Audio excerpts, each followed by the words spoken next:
Muy bien, entonces, ya hemos visto que la resurrección de Cristo confirma nuestra justificación y vindica lo que Cristo dijo que era, ¿no? Pero también la resurrección de Cristo lo que hace es, si Él ha resucitado, Él ha prometido que también nosotros seremos levantados. Y a veces cuando meditamos en esto, no nos ponemos a pensar o sea, decimos, sí, Él nos va a resucitar al final, pero ahora que lo vamos a meditar un poco, a ver qué sucede. O sea, cómo reacciona nuestra mente respecto a la resurrección. Porque somos seres biológicos, nunca hemos visto un resucitado. Somos seres biológicos que siempre hemos visto personas que han muerto, que se envejecen y que mueren.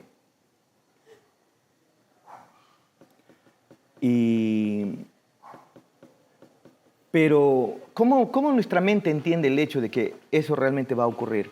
De que no vamos a morir. ¿Cómo reacciona nuestra mente humana? No lo cree, o sea, dice que es algo que no puede suceder.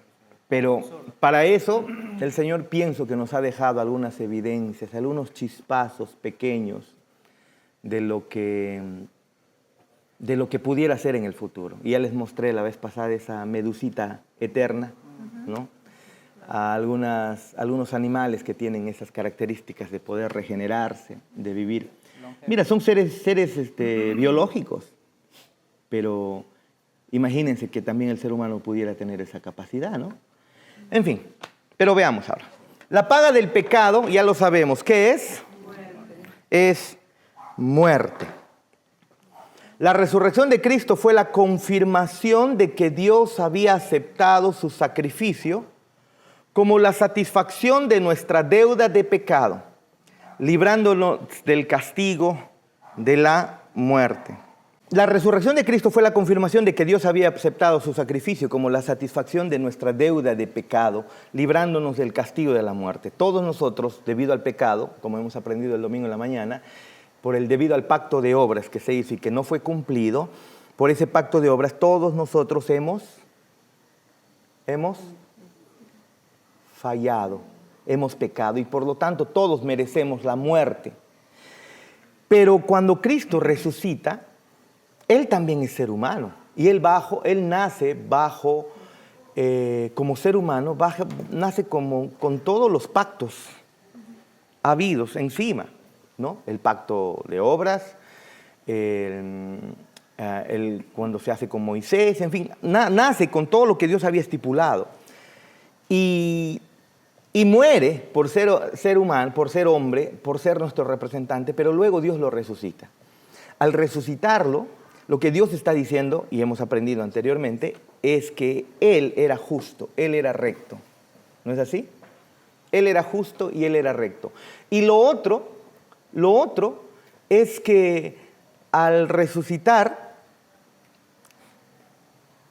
está confirmando que la resurrección existe. La resurrección no solamente es posible, la resurrección es real porque Dios lo resucitó. Y esa resurrección misma entonces garantiza el que tú y yo también resucitemos, porque eso es parte de la promesa del Evangelio. Un día resucitaremos. El Padre aceptó el sacrificio por el pecado. El Padre lo aceptó. Su resurrección es la confirmación o garantía de nuestra resurrección. La tumba vacía provee al creyente la fuerte certeza de que la justicia ha sido satisfecha y la muerte ha sido derrotada. Esa es la gran esperanza de todo creyente. Varias grandes promesas con respecto a la resurrección de Jesús y la de su pueblo se encuentran a través de los evangelios y las epístolas del Nuevo Testamento. Medita cuidadosamente o con cuidado en los siguientes pasajes y escribe tus reflexiones. Juan 14, 19. Juan 14, 19. Juan 14, 19.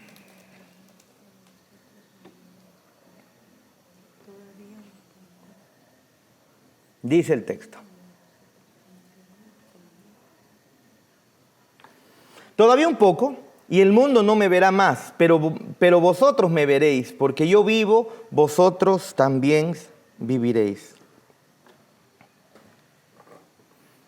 porque yo vivo, vosotros también viviréis.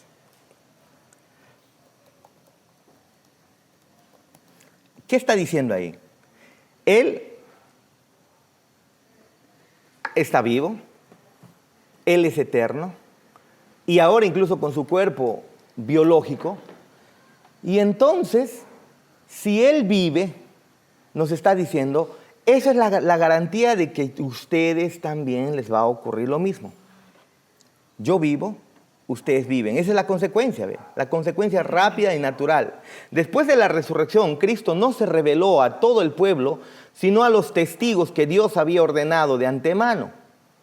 En Hechos 10, 40 al 41 sabemos eso, ¿no? Se reveló a los apóstoles, a los testigos presenciales, testigos de su resurrección, incluso hasta su ascensión. Para los creyentes que lo vieron por primera vez y para aquellos que creen en el testimonio de esos testigos, la resurrección de Cristo es la gran confirmación de su propia resurrección futura. Él ha resucitado, hermanos. Por lo tanto, tú y yo también resucitaremos, dice la palabra de Dios. Nada más. ¿Pero te imaginas eso, Cristian? Justamente como usted mencionaba, ¿no? ¿Cómo reaccionaría, ¿no? nosotros, amén? Y anteriormente, bueno, hasta la fecha en otros países justamente se toman esto de la resurrección, de que Dios, tú resucitas ahorita, ¿no?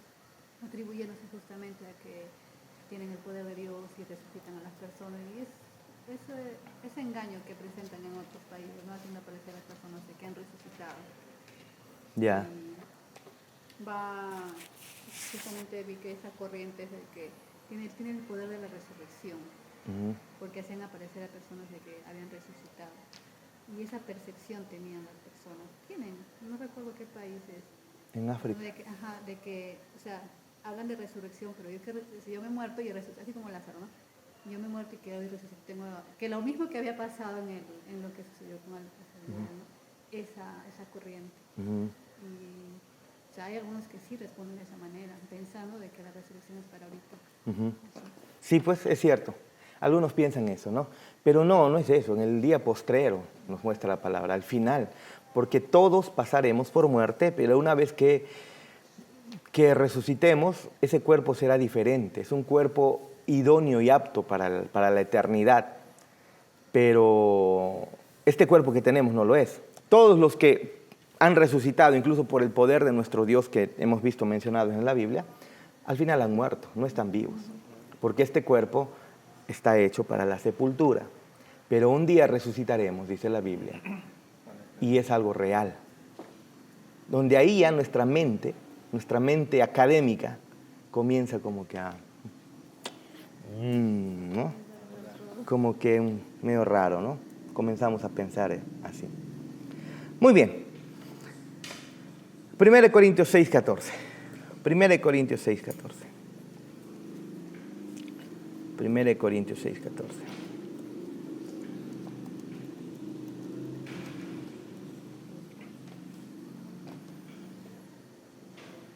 Dice: y Dios que levantó al Señor, también a nosotros nos levantará con su poder. ¿No sabéis que vuestros cuerpos son miembros de Cristo? Quitaré pues los miembros de Cristo y los haré miembros de una ramera, de ningún modo. 1 Corintios 6, 14. Lo tienen todos, ¿no? Ahí pensé que están buscando todavía. Muy bien. ¿O no sabéis que el que se une con una ramera es un cuerpo con ella? Porque dice, 14 estoy. Y Dios que levantó al Señor, también a nosotros nos levantará con su poder. Ahí está, ¿ve? Y Dios, está hablando el Padre, que levantó al Señor, está hablando de Jesús, también a nosotros nos levantará con su poder, lo hizo con el Santo Espíritu. ¿Se dan cuenta? De la misma manera como el Señor fue levantado por obra del Espíritu Santo, por orden del Padre Celestial, de la misma manera todos aquellos que hemos creído en Él seremos levantados. Ahora, otra vez, eso va en contra de lo que nosotros percibimos como natural. Porque nuestros cuerpos, pues es materia, ¿no? Y una vez que se descompone, ya les he mencionado que esos elementos químicos pues pasan a formar parte de tanta otra materia orgánica y materia inorgánica, ¿no? Nuestro cuerpo es así, se descompone y no estamos en la tumba tal cual. Y más aún en las zonas de la selva nos descomponemos rápido, en la sierra al menos. Se seca la piel y se conserva todavía, ¿no? Un poco el cuerpo, por el frío, porque los microorganismos pues como que retardan los procesos ahí de degradación y que da lugar, ¿no? Pero nuestros cuerpos al final de cuentas se descomponen. ¿Cuántos han muerto quemados? A los que han cremado, por ejemplo. ¿Cómo será esto que seremos resucitados? Eso estaba pensando. Como algunas muertes con mutilaciones. Claro, ¿cómo será eso? Interesante, ¿sí o no? Por eso yo les dije, a veces meditar en esto nos pone como que... Pero es que es necesario todavía hacerlo. Para entender la importancia de esta declaración, solo necesitamos considerar cuán débil sería la promesa de nuestra resurrección si Dios no hubiera levantado a Cristo. Si Dios no hubiera levantado a Cristo y Él viene y nos dice, yo los resucitaré. ¿Te imaginas? Por las puras sería, no estaríamos. Por las puras estaríamos nosotros, entonces, desarrollando nuestra fe, ¿no? Muy bien. La resurrección de Cristo, de Jesucristo, es la promesa segura de Dios para nosotros de la certeza de nuestra propia resurrección. Según de Corintios 4:14.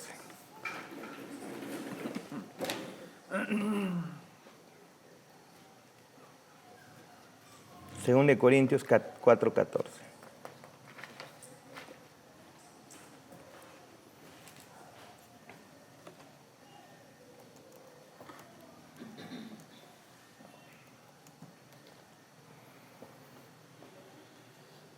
Dice el texto.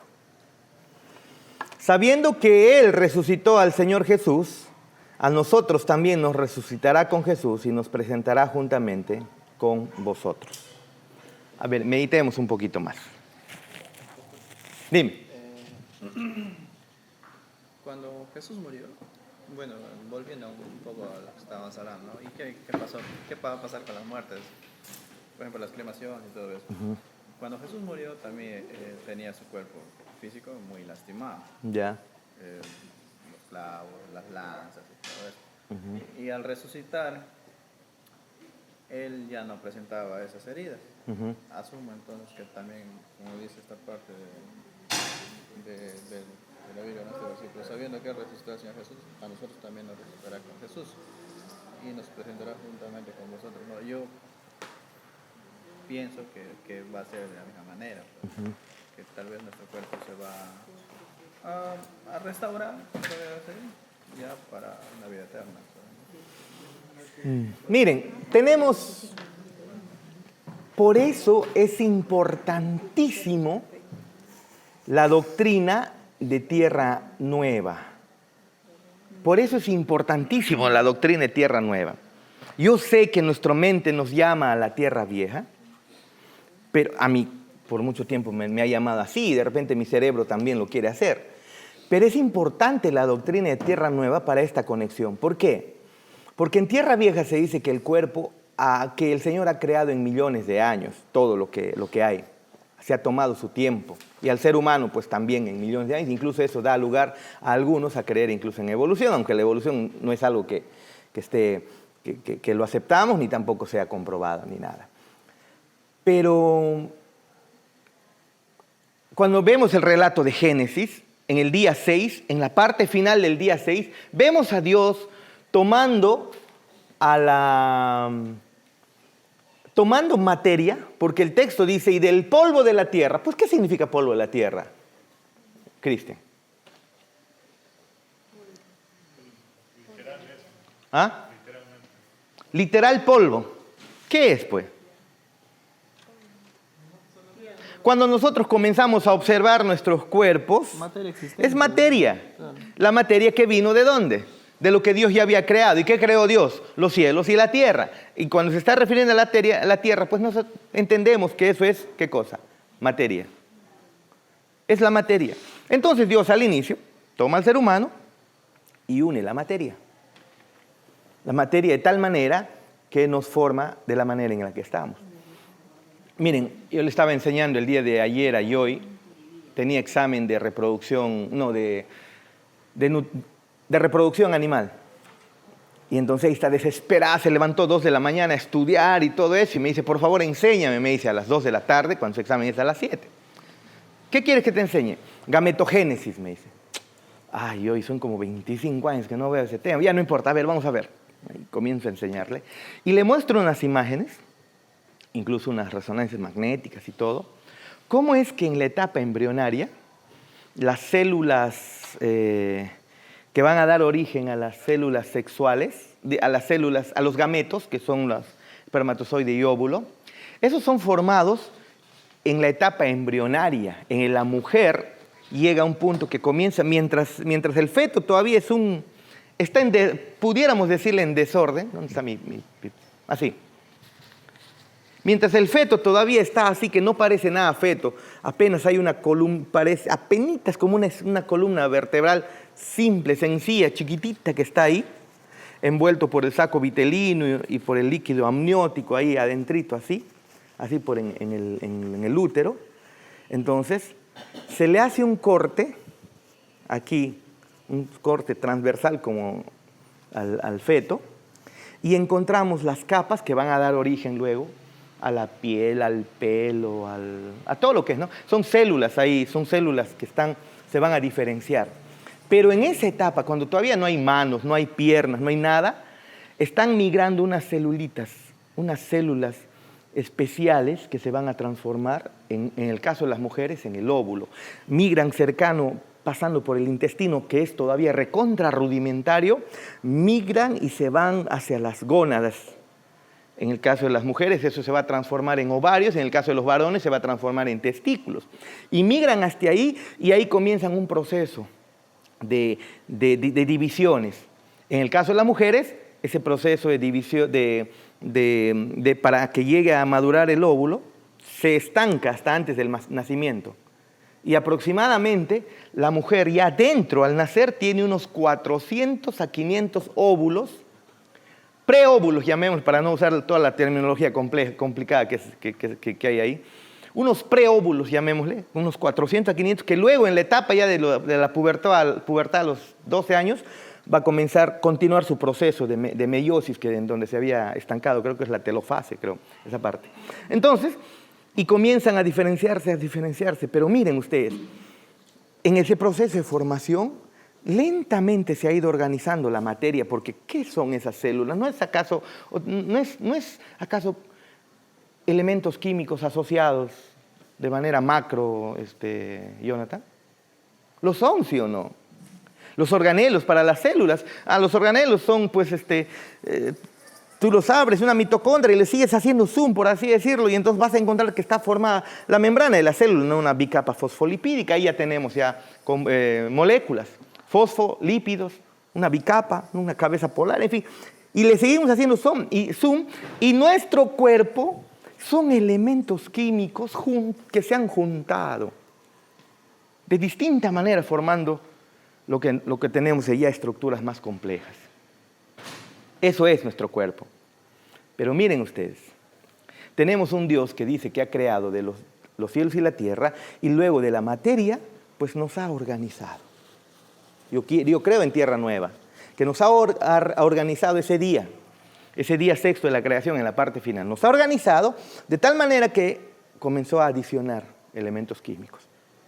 Él es poderoso, recuerden, de la nada ha creado todo, y obviamente, ¿qué puede hacer en una hora, en 2 horas, en 3 horas?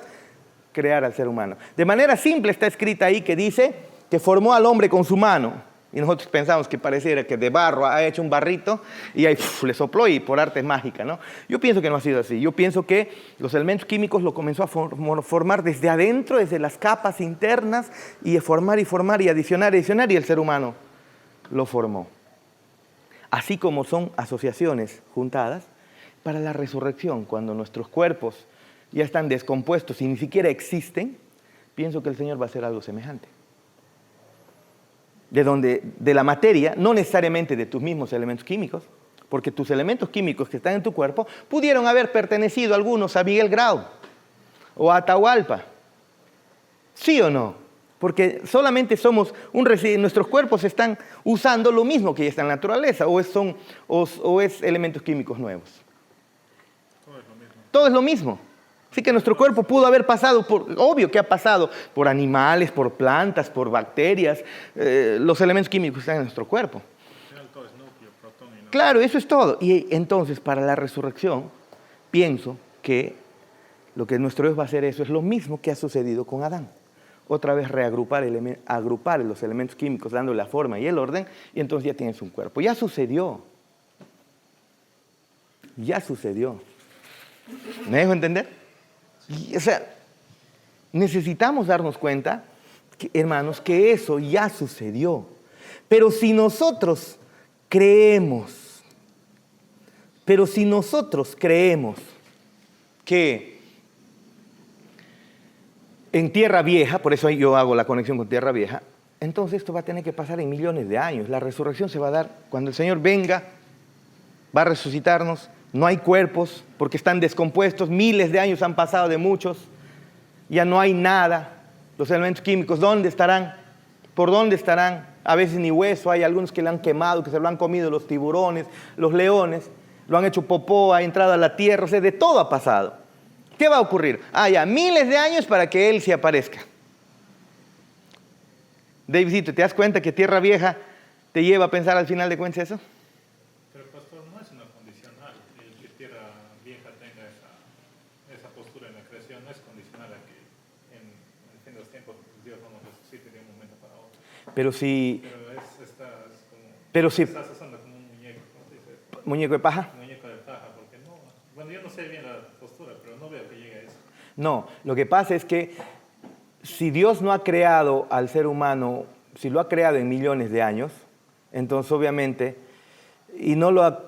los de Tierra Nueva decimos que Dios ha creado en un solo día. ¿Ok? Y así como ha creado en un solo día al ser humano, también lo puede resucitar en un solo día. ¿Sí o no? Sí, sino que no veo contradicción en tierra vieja, tierra nueva, que Dios no nos resucite de un momento. No, obviamente que Dios nos va a resucitar, pero si Dios ha hecho la formación del hombre, la asociación de elementos, lo ha hecho en millones de años, en tierra vieja, entonces es obvio que tendría que hacer lo mismo en el final. También hacerlo de millones de años. Porque si al final de los tiempos lo hace en un 2x3, resucitarnos en un 2x3, entonces, ¿por qué no lo hizo igual en el pasado? Entonces, lo que vemos pudiera ser una consecuencia, ¿no? Ya lo hizo así, lo va a volver a hacer así. No significa que no lo pueda hacer diferente, porque al final de cuentas ninguno de nosotros puede hacer nada de resucitar o de traer vida en millones de años, ni siquiera en un segundo. Es solamente Dios quien lo puede hacer. Pero yo lo que veo es mucha más coherencia en pensar en tierra nueva, en una creación casi instantánea, o de menos de un día del ser humano, para que luego cuando Él venga nuestros cuerpos también igual resuciten instantáneamente. ¿Ve? Pastor, disculpe, si lo hace al comienzo con una posición que tal vez una postura, por ejemplo, como tierra vieja, y a los finales de los tiempos le hace como postura como tierra vieja, nos estaría dando un patrón, Dios, de pensar de que el final de los tiempos, para que empiece otro tiempo, se hace circular. Eso nos haría pensar si le ponemos que empiece con tierra vieja, termina con tierra vieja. Pero considero yo que según nuestras posturas humanas, podría empezar como tierra vieja y terminar. Sí, no hay problema, soberanamente. Porque si nos da un patrón, fácilmente los seres humanos diríamos que nuevamente Dios va a crear otra humanidad en el futuro y va a hacer lo mismo, y esto va a repetirse por millones de años, porque O sea, nos está dando Pero- un patrón. pero a eso Para no la nos- estadística le está dando un patrón. Pero a eso no nos lleva las escrituras de pensar que esto se va a hacer cíclico.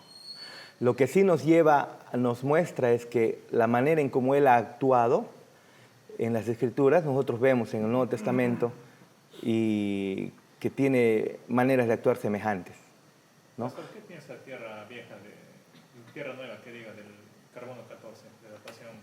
¿Qué es lo que se... Que algunos, que no es concluyente, y hay estudios acerca de que no es concluyente, porque se ha hecho exámenes a fósiles, no fósiles, sino a muestras de menos de 100 años, de 50 años, y ha arrojado millones de años. Por lo tanto, no es concluyente. Por ejemplo, se hace 100 maestras. No digo, yo también más Tierra Nueva, pero no he profundizado como se ha estudiado, ¿no?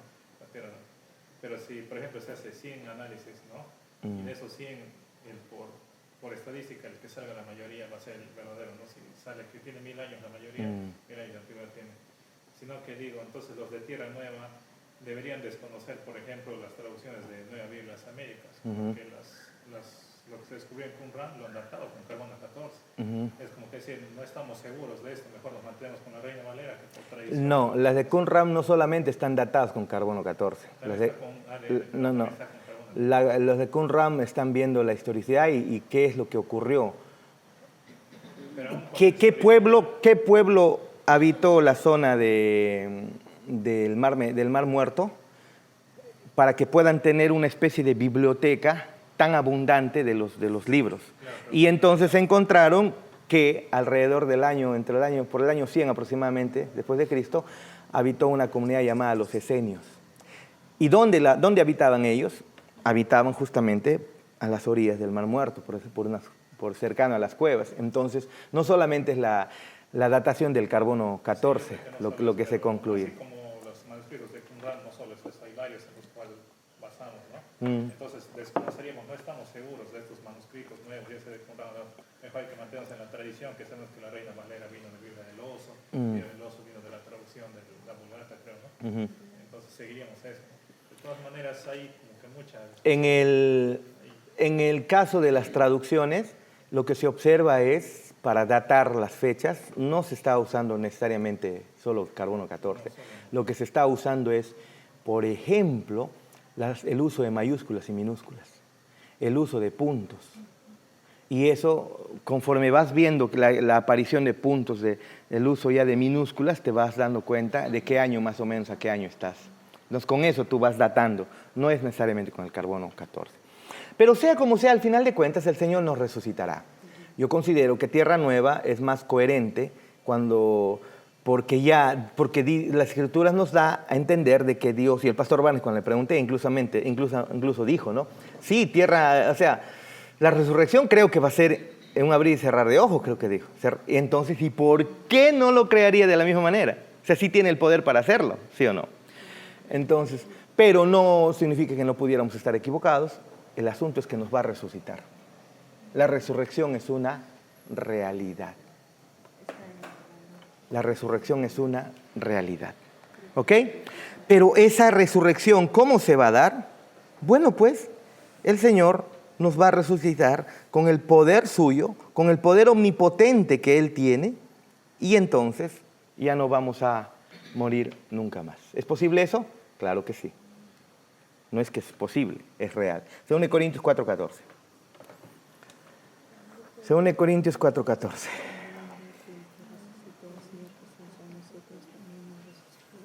A ver, léelo, el cita. Sabiendo que el que resucitó al Señor Jesús, a nosotros también nos resucitará con Jesús y nos presentará juntamente con vosotros. ¿Ve? Nos resucitará. ¿Ve? Nos resucitará. O sea, la promesa ahí está segura. Si Él ha resucitado, obviamente nosotros resucitaremos. La confianza del creyente en su propia resurrección viene del hecho innegable de que Dios ha levantado a Jesucristo en los muertos. Nos gusta a nosotros pensar que las bendiciones del Evangelio son una buena vida en la tierra, dinero, salud, ¿no? Aunque esas cosas son buenas y también las disfrutamos, si no también no estaríamos acá. Pero la promesa del Evangelio es comunión con Dios para siempre, perdón de pecados y una resurrección donde ya nunca más moriremos. Esa es la promesa del Evangelio. También incluye eso. Y esa confianza entonces la podemos tener por el hecho de que Cristo ha resucitado. Entonces Él es Dios, Él va a cumplir su promesa porque ya cumplió su promesa de resucitar. Y al tercer día hizo milagros, dio vida, perdonó pecados. Él es el Hijo de Dios, por lo tanto. Y Dios validó o Dios vindicó todo lo que Él dijo al resucitarlo. Es decir, Dios se puso, por así decirlo, ¿verdad? Como que Dios se puso del lado de Jesús diciendo, es cierto, miren, todo lo que Él ha dicho es cierto. ¿Y qué Él dijo? Es Dios. Dijo que es Dios. Y dijo que nos va a resucitar. Muy bien, es Dios diciendo, lo va a cumplir. Lo va a hacer, porque Dios no apoyaría entonces a alguien que estuviera mintiendo. ¿No es así? 1 Corintios 15, 20. 1 Corintios 15, 20.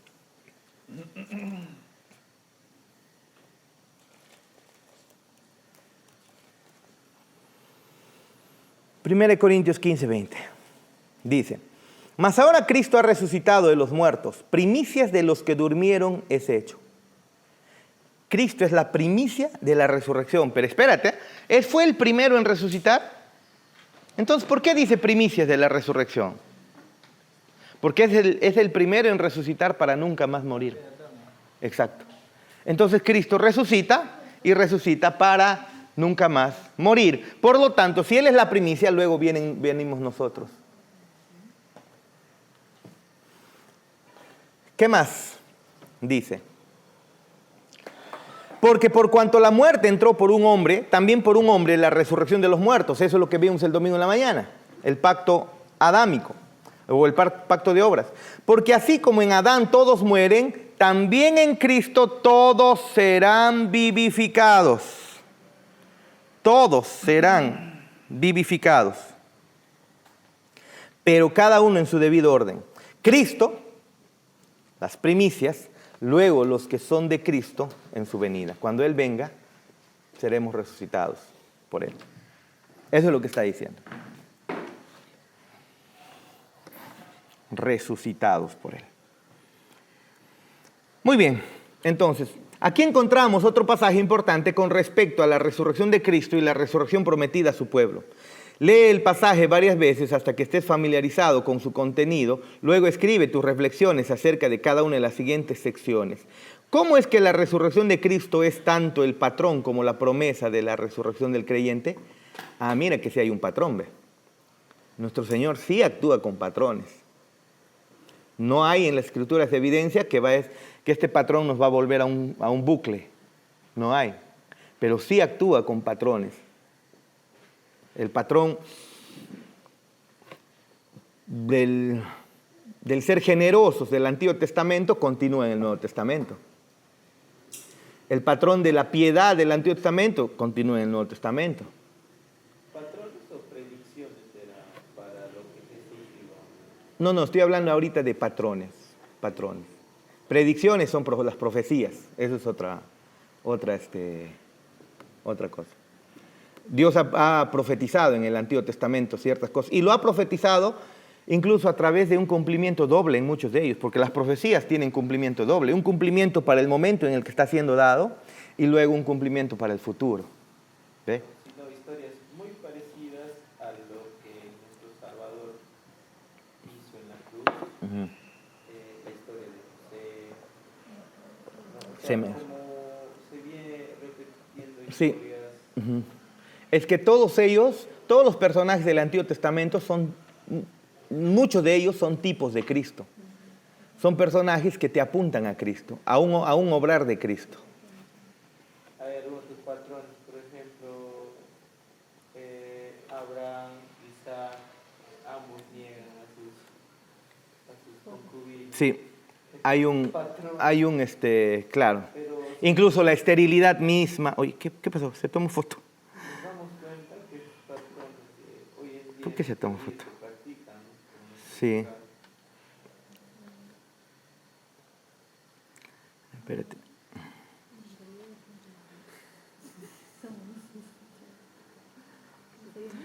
No, sí. No, o sea, el Señor ha mostrado eso, pues, ¿no? Que en su palabra esas cosas. Así que, como decía Davy, encontramos algunas similitudes. Pero esas similitudes justamente están para que nosotros cuando las observemos que nuestro Señor nos está apuntando a algo, ¿no? Como dice Josué, Moisés, por ejemplo, el Salvador, el libertador de la esclavitud. Y Cristo viene y nos liberta y nos lleva a un éxodo masivo, donde peregrinamos en medio de este caminar todavía en el desierto que le llamamos la vida, del cual nos acostumbramos muchas veces, pero Él nos promete una vida eterna. Josué también, el conquistador, el gran conquistador, el temeroso del Señor. Bueno, viene Cristo y también es el conquistador. Con Josué destruyeron a todos los pueblos, excepto, creo que a los jebuseos, a los filisteos nomás no los expulsaron. Para el tiempo de David todavía los filisteos estaban, ¿no? Pero, de todas maneras, aunque imperfecto, también Josué es un tipo de Cristo. Noé, un tipo de Cristo. El arca mismo, creemos que es un tipo de Cristo. Siempre. Isaac, un tipo de Cristo. Jacob, un tipo de Cristo. Todos están apuntando a Cristo. ¿Ok? Muy bien, veamos. ¿Cómo es que la resurrección de Cristo es tanto entonces el patrón como la promesa de la resurrección del creyente? Dice, mas ahora Cristo ha resucitado de los muertos, primicia de los que durmieron. ¿Ve? Mas ahora Cristo ha resucitado de los muertos, primicias de los que durmieron. Él es la primicia, pues. El primero en resucitar para nunca morir. La resurrección de Cristo es una de las grandes columnas de la fe cristiana. ¿Tú no crees en la resurrección? En vano estás desarrollando la fe. Los saduceos no creían. No creían. Sobre eso descansa. Sobre eso descansa. O sea, ¿qué es lo que crees? Que un día resucitaré. Mira, ¿te das cuenta de la importancia de esta creencia, o no esta creencia, sino de esta realidad futura, que es nuestra resurrección? Porque si realmente vamos a resucitar, entonces podemos tener la fuerza dada por el Espíritu Santo, que creyendo en esa promesa, de que la enfermedad que tenemos no va a ser para siempre. Un día seremos librados de ella. Y entonces encontramos fuerza para caminar. La fuerza del Espíritu Santo basada en la fe de lo que Él ha hecho. Me espera algo mejor. Si tú buscas los himnos antiguos, generalmente están enfocados en la vida eterna. Y aunque para muchos les suena horrible y de repente ni lo cantaríamos ni lo vamos a cantar en la iglesia, tal vez, o tal vez sí. Esto de que cuando allá se pase lista, ¿no? Pero es una realidad. Se han comenzado a sacar ese tipo de cánticos de las iglesias. Hicieron la música mucho más atractiva para el momento, pero la letra ya comenzó a desviarse de lo que es la resurrección. ¿Por qué? Porque después desde el modernismo, en el modernismo comenzó el asunto de comenzar a negar las cosas sobrenaturales, ¿no? Y todo se respondía con ciencia, ¿sí o no? Con ciencia y todo eso. Pasamos eso en este postmodernismo, nos encontramos que la ciencia todavía ni lo va a hacer, no está respondiendo a las grandes interrogantes existenciales que tiene el ser humano. No lo puede hacer. Pero nuestro Señor nos ha prometido una realidad, y esa realidad es la base de nuestra fe, o esa promesa de esa realidad futura es la base de nuestra fe. No nos ha prometido una vida eterna aquí en el mismo estado en el que estamos. Parte de su bendición, parte de su amor, de su misericordia, de su bondad para con nosotros es que Él haya quitado el árbol de la vida del huerto y haya expulsado a Adán y Eva del huerto, porque si no, dice el mismo Señor, alcanzaría la vida eterna en un estado de pecado y de lejanía sin Dios. ¿Ve? De lejanía. ¿Habrá sido literal ese árbol? ¿Cómo sería? No, realmente muchos lo toman literal, muchos lo toman como simbólico, pero yo me inclino a que haya sido literal. ¿Por qué? porque se necesitaba, si es simbólico, ¿cómo tú quebrantas un mandamiento un tanto simbólico? Sería un poco complejo tal vez, ¿no? En cambio, si es más literal, muy bien, bueno, pues vas y lo quebrantas y queda establecido, ¿no? Pienso que ha sido así. Pero el árbol significaba mucho más que solo un fruto, pues. Era Dios diciéndole al hombre, yo soy el soberano, yo soy el que decide qué es lo que se hace y qué es lo que no se hace. Yo soy el dueño. De esto es como David nos dice, vamos, entren en el día, los días martes, usen, de tal hora a tal hora usen, acá saquen las medias. Ya ni siquiera le pedimos permiso a veces, ¿no? Sacamos las sillas, metemos, si está abierta la puerta nos metemos, armamos esto y jalamos las sillas, está apagado las luces al principio, de miedo prendíamos la luz, ahora vamos, le prendemos nomás, ¿sí o no? Pero aún así, ¿acaso estamos entrando a su cuarto? ¿Acaso estamos haciendo, nos vamos al sillón, nos sentamos como nos da la gana? ¿Por qué? Porque sabemos que quien manda aquí y el dueño, a pesar que nos permite disfrutar de esto, es David. En el huerto pienso que haya sido así. Es Dios diciendo, no toques esto, diciéndote, tú no eres el dueño, recuerda que todavía soy yo y siempre seré yo quien determine hasta dónde llegas. Y eso significa que es Él Dios, que Él es Dios, que Él es el soberano. ¿Ok? Muy bien. La resurrección de Cristo es una de las grandes columnas de la fe cristiana. Sobre esta verdad descansa la esperanza del creyente. Eso es la esperanza. Priscila tiene algunos males, yo tengo algunos males, seguramente Elsie también tiene algunos males, Paul también tiene algunos males. Y la esperanza es de que un día será quitado esos males. ¿Sí o no? Un día será quitado esos males. Levítico 23:10, por favor. Pastor, disculpe, Dime. una preguntita. La creación de Adán, a comparación a la creación de un ser humano que ha sido salvado, es un nuevo ser humano, ¿no? Es como crear un nuevo ser humano. El domingo veíamos en el pacto abrámico, ¿no? El domingo pasado mencionaba cómo es que nuestro Dios insufló vida o dio aliento de vida al polvo de la tierra para que sea una criatura y viva en comunión con Dios, en un estado de perfección. Digo perfección no en el sentido de perfección como siendo Dios, sino perfección en el sentido de creación. Y la creación es mutable. No se olviden, la creación es mutable. Dios es el único inmutable. ¿El ser humano fue creado en un estado de rectitud, de perfección? Sí, pero mutable al ser creación, ¿no? Ahora, esta vez que Cristo nos crea nuevamente. Cuando Él nos crea, lo que está ocurriendo es que para crearnos nuevos seres espirituales, lo que hace es otra vez soplar aliento de vida, ¿te acuerdas? Y es su Santo Espíritu quien nos trae a la vida y ahora vivimos pero para siempre. Y a esa comunión con Dios ya no se pierde, nunca más. Eso lo perdió Adán. Sino que esta vez ya el Espíritu Santo ya elimina, o nos hace totalmente perfectos. Ya. En comparación de Adán y Eva, teníamos algo de imperfección en que podíamos pecar. En esta vez Dios elimina ese check que nos faltaba tal vez al comienzo, pero esta vez se podría decir, viéndolo históricamente, Cronológicamente. corregible. Mira, tenemos que ver los aspectos de la salvación. Mira, ve, cuando hemos sido salvados, tú me preguntas, ¿ahora somos ya perfectamente santos? Yo te digo sí,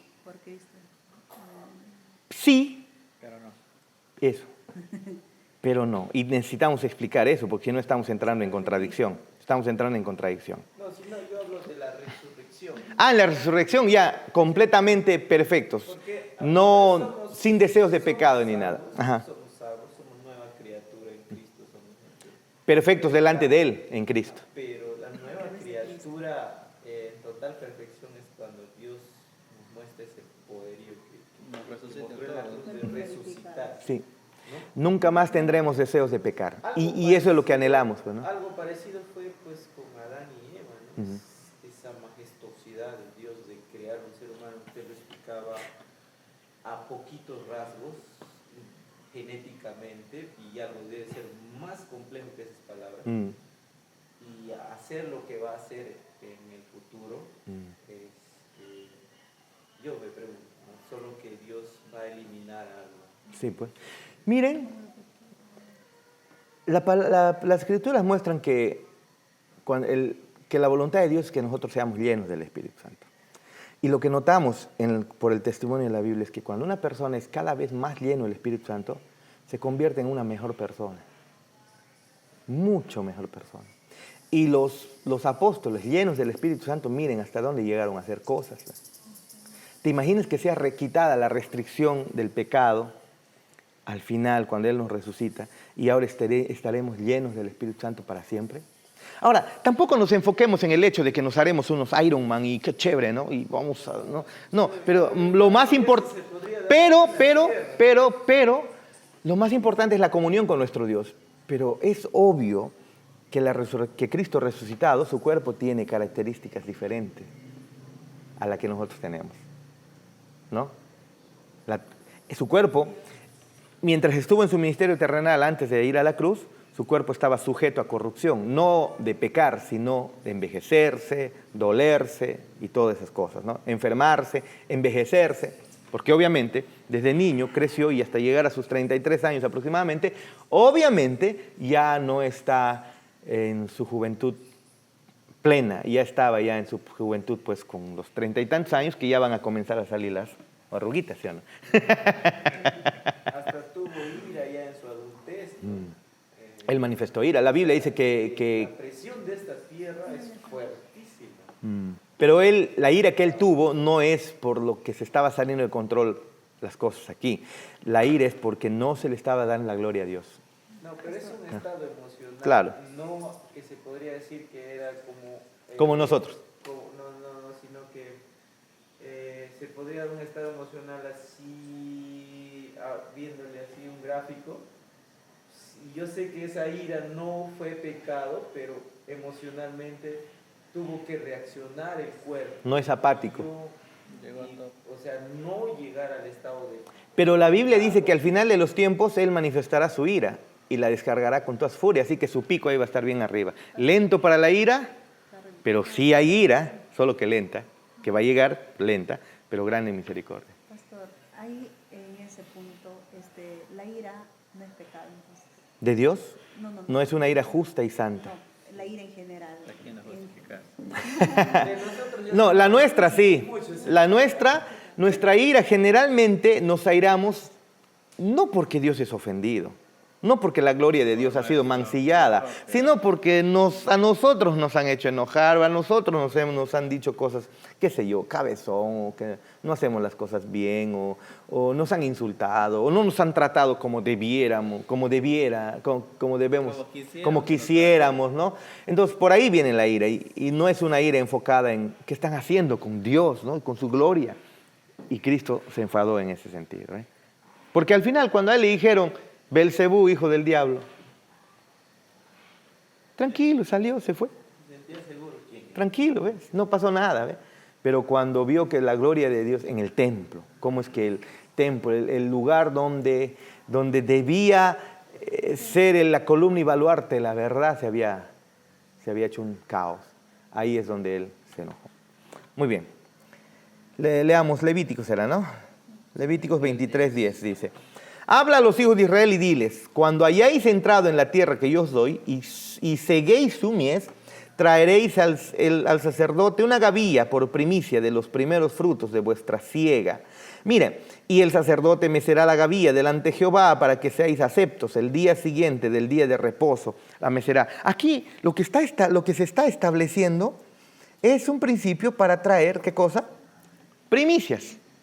Pero qué curioso, estas primicias también están apuntando a algo muchísimo mayor. Trae tus primicias, entrega, ¿no? Trae al sacerdote, trae tus primicias. Las primicias es algo fundamental o algo, son ordenanzas que el Señor ha dado en el Antiguo Testamento, algo que el pueblo tenía que haber hecho, por eso está escrito ahí. Pero esto tenía un anuncio mayor, estaba apuntando ¿a quién? A una primicia mayor, que Dios también en el tiempo futuro mostraría o nos daría de su primicia. Nos dio a su Hijo Cristo, ¿no es así? Y luego, todos somos sus hijos, pero Cristo su Hijo, su unigénito Hijo, el Dios mismo, y luego también lo resucitó como primicia de los que serán resucitados. ¿Ve? En Levítico 23:10 las Escrituras declaran que los israelitas debían traer una ofrenda de la primera parte de su cosecha. Estas ofrendas de primicias eran un reconocimiento de que el resto de la cosecha también pertenecía al Señor. ¿Ve? Eso era. ¿Qué es nuestras ofrendas, nuestros diezmos, las primicias? No es otra cosa más que reconocer, porque nuestros corazones se olvidan, reconocer, saco y digo, Señor, esto que estoy trayendo es una primicia, significa que todo lo demás también es tuyo. Eso es lo que le enseño a Yada y Joshua, ¿no? Por favor, y constantemente estoy preguntando a Manuel, no le pregunto de nadie, solamente le pregunto de Yada y Joshua. ¿Están diezmando ellos? ¿Están algún mes que está fallando? ¿Están fallando en sus diezmos de ellos? ¿Algún mes se han atrasado? ¿No? Para mí es importante que ellos aprendan, porque el día que yo no esté y de repente congreguen en otra iglesia, ellos tienen que demostrar que son consecuentes. No es que se está queriendo el dinero, sino que aquí apunta a algo mucho mayor. Es un reconocimiento. Todo es tuyo. Una manera de demostrártelo es así. ¿Ve? Y eso es lo que vemos acá. En Levítico se ve eso. Estas primicias, estas ofrendas de primicias eran el reconocimiento de que todo lo demás también le pertenecía al Señor. Lo primerito lo estoy trayendo al Señor, significa que lo demás también. No me adueño, lo administro, pero no me adueño. De manera similar, la resurrección de Cristo es la primicia de la cosecha. Representa toda la cosecha que será reunida después de Él. Su resurrección es el precursor y la garantía de la resurrección de su pueblo. ¿Ve? B. Porque por cuanto la muerte entró por un hombre, también por un hombre la resurrección de los muertos, dice el versículo 21-22. Porque así como en Adán todos mueren, también en Cristo serán vivificados. Vean ustedes, ahí hay alguna conexión, como una especie de patrón, ¿no? En Adán, por la desobediencia de Adán, todos morimos. Y en el futuro, cuando Cristo viene, por la obediencia de Cristo, todos somos declarados obedientes. Yo les decía, ¿somos santos el día que hemos nacido de nuevo? ¿Totalmente? Mira, no puedes tener comunión con Dios y ser llamado hijo mientras no seas totalmente santo. Pero es una santidad, ya la sabemos, imputada. Es de Cristo, no es tuya. Llegará su tiempo donde ahora tú serás perfecto como Cristo, sin pecado, ya sin deseos de pecar. Claro que todo en base todavía a lo que Cristo ha hecho, pero ya no tendrás deseos de pecar. Ahora todavía tus pecados siguen siendo cubiertos por la santidad de Cristo, que nos ha imputado, por la justicia de Cristo. En el futuro también seguirá siendo, sí, pero es como que nos hubiéramos puesto una vestimenta encima tan poderosa y tan limpia y tan olorosa que completamente cubre toda podredumbre tuya. Pero cuando ya nos resucite por la misma obra de Cristo en la cruz, de dentro hacia afuera también ya seremos nosotros santos. Pero todo en base a lo que Cristo ha hecho. Era necesario que el pecado y la muerte que fueron traídos a la humanidad por un hombre fueran revertidos por otro hombre. En Adán todos pecaron, cayendo en condenación y muerte. En Cristo todos los que creen son justificados y resucitados. La resurrección de Cristo es garantía tanto de la justificación presente como de la resurrección futura de su pueblo. Eso es, ¿ve?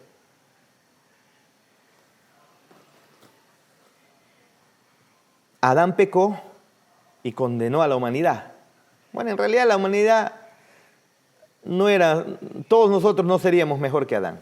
Él era nuestro máximo representante. Pero ahora, en Cristo, por su obediencia, todos hemos sido constituidos justos, obedientes y santos. Así que todos los que hemos creído en Cristo, todos los que se nos ha perdonado nuestros pecados y se nos ha dado la justificación de Cristo, resucitaremos en el día postrero. ¿Ve? Eso es lo que va a pasar. Y eso está basado, esa garantía está en Cristo Jesús. ¿Me dejo entender? en su resurrección. C. Pero dice el texto, pero cada uno en su debido orden. Cristo, las primicias, luego los que son de Cristo en su venida.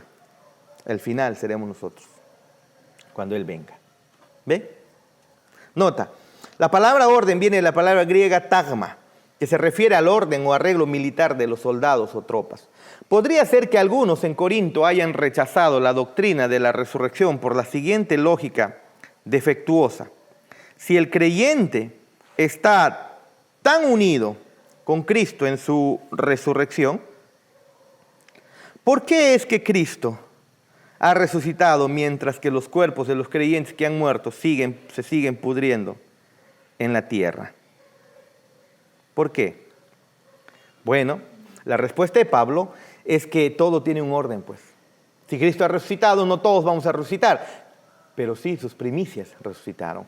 Y luego al final nosotros seremos resucitados. ¿Qué significa? Las primicias son de Dios y los postreros también son de Dios. Cristo es la resurrección de todos los creyentes en el día final. ¿No es así? La primicia es la resurrección de todos los creyentes en el día final. Es necesario que Cristo tenga la preeminencia en todas las cosas, dice Pablo, ¿no? Pablo escribió a la iglesia de Colosas, Él es la cabeza del cuerpo que es la iglesia, el que es el principio, el primogénito entre los muertos, para que en todo tenga la preeminencia. En todo, por eso es el primero resucitado, para nunca más morir. Aunque hubieron muchos resucitados cuando resucitó Cristo, bueno, pues todos volvieron a morir. Pero Cristo es la primicia de los resucitados que nunca morirán. Colosenses 1:18 nos muestra eso. Entonces, hermanos, ¿crees en la resurrección? Es fundamental esto. Es fundamental. Como les dije, yo pienso, observo, medito, especulo. En este punto nosotros lo único que podemos hacer es especular nada más, porque de un abrir y cerrar de ojos lo sabremos en el futuro.